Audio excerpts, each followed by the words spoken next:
নমস্কার, আমি দীপাঞ্জন পাল।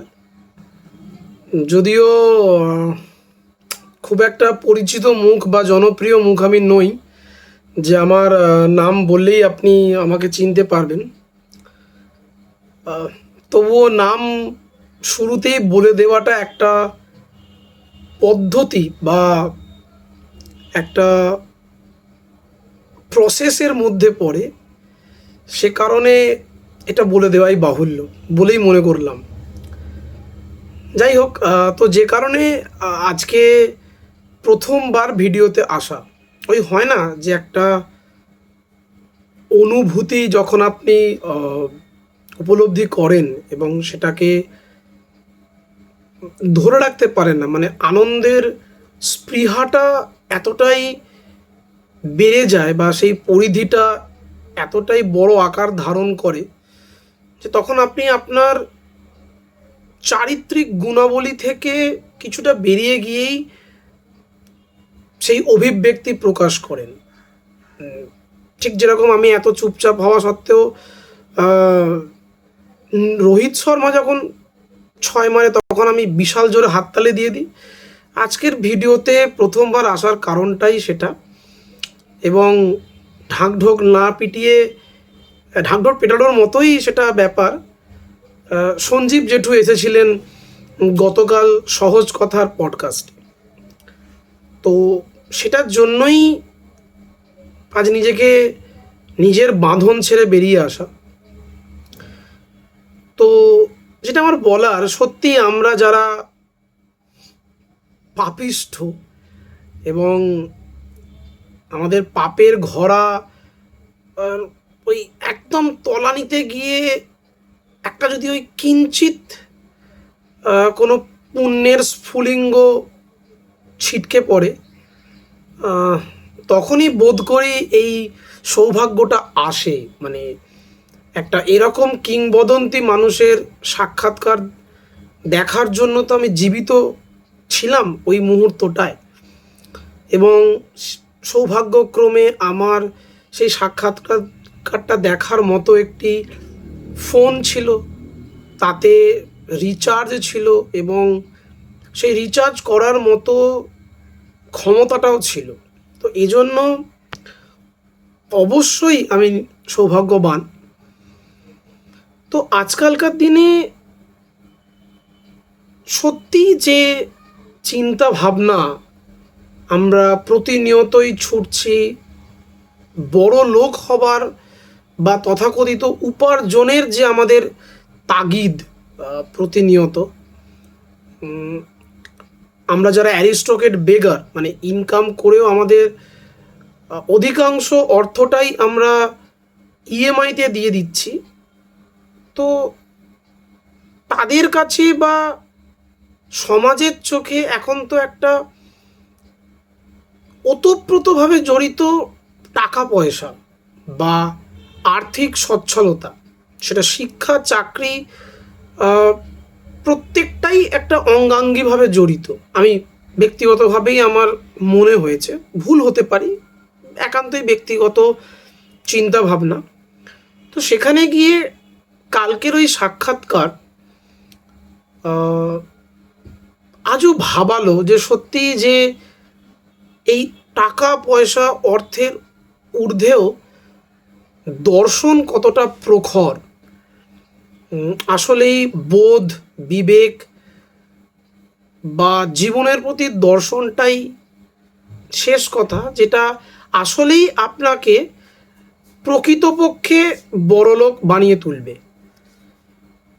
সঞ্জীব জেঠুর বেশ কয়েকটি লেখা, সব লেখাই ওনার কিংবদন্তি, এ নিয়ে কোনো বলার কোনো অবকাশ রাখে না। আমার মতো ক্ষুদ্র জীবের সেই ধৃষ্টতাও নেই ওনাকে সেভাবে বিচার করা। তো ওনার প্রথম যে বই আমাকে নাড়িয়েছিল সেটা হচ্ছে লোটা কম্বল।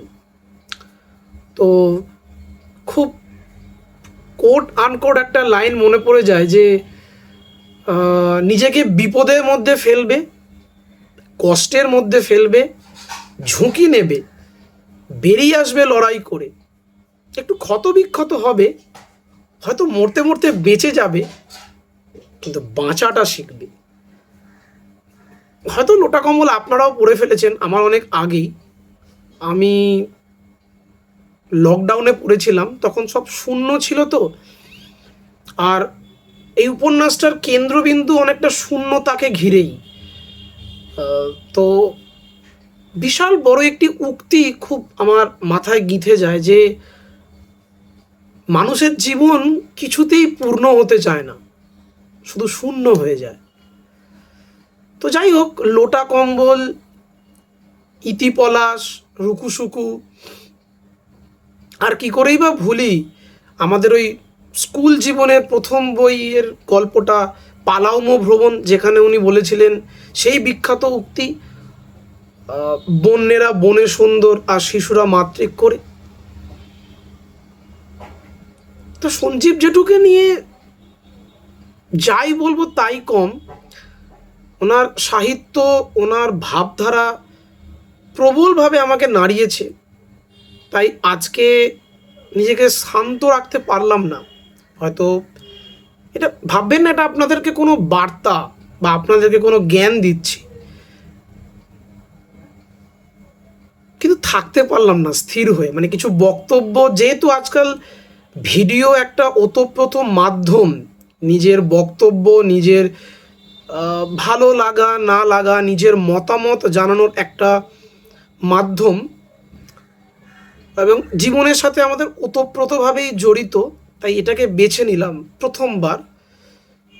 সফল ব্যর্থ এই তকমায় আমি না গিয়ে শুধু নিজের ভালো লাগার জন্যই এখানে এলাম।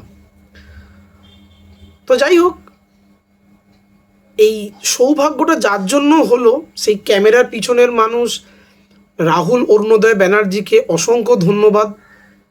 কারণ তিনি এই জিনিসটার আয়োজক না হলে আমরা এই সাহিত্য প্রেমীরা যারা এই হাবড়ে হুবড়ে বসেছিলাম এই পডকাস্ট বা সাক্ষাৎকারটি দেখার জন্য গত সন্ধ্যায়,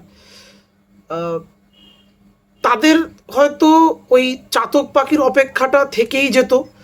কোনো একটা আন্তর্জাতিক বইমেলা বা কোনো একটা ভর দুপুরে বাসে ট্রামের সিটের পাশে হঠাৎ দেখাটা না হলে হয়তো এতটা কাছ থেকে, এতটা গভীরতায় আমরা বুঝতে পারতাম না ওনাকে।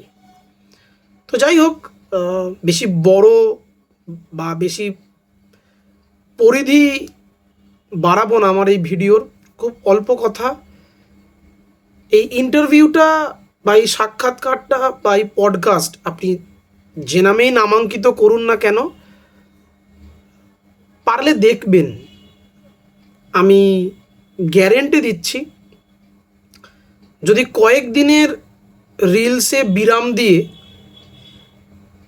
ওনার লেখা কিছু কালজয়ী উপন্যাস বা ছোট গল্প আপনারা পড়েন,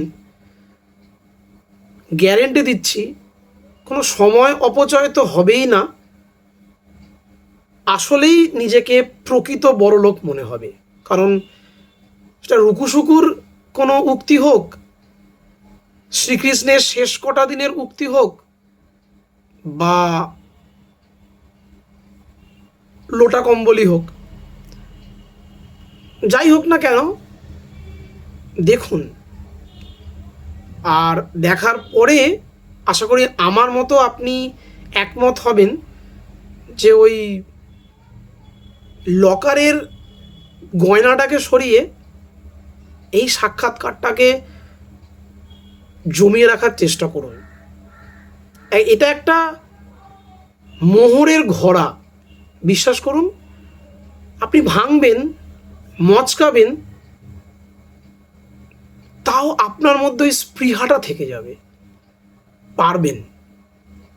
জীবন, শ্মশান, মৃত্যু সবই খুব স্বাভাবিক, সবই একটা দর্শন। You lead a life and learn the art of living. দেখুন না, জীবনের 90 মিনিট একটিবার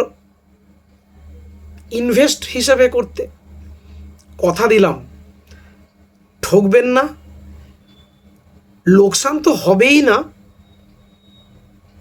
কি কি সম্পদ নিয়ে কাল থেকে বাঁচবেন পারলে না হয় একবার আমাকে জানাবেন। ভালো থাকবেন। নমস্কার।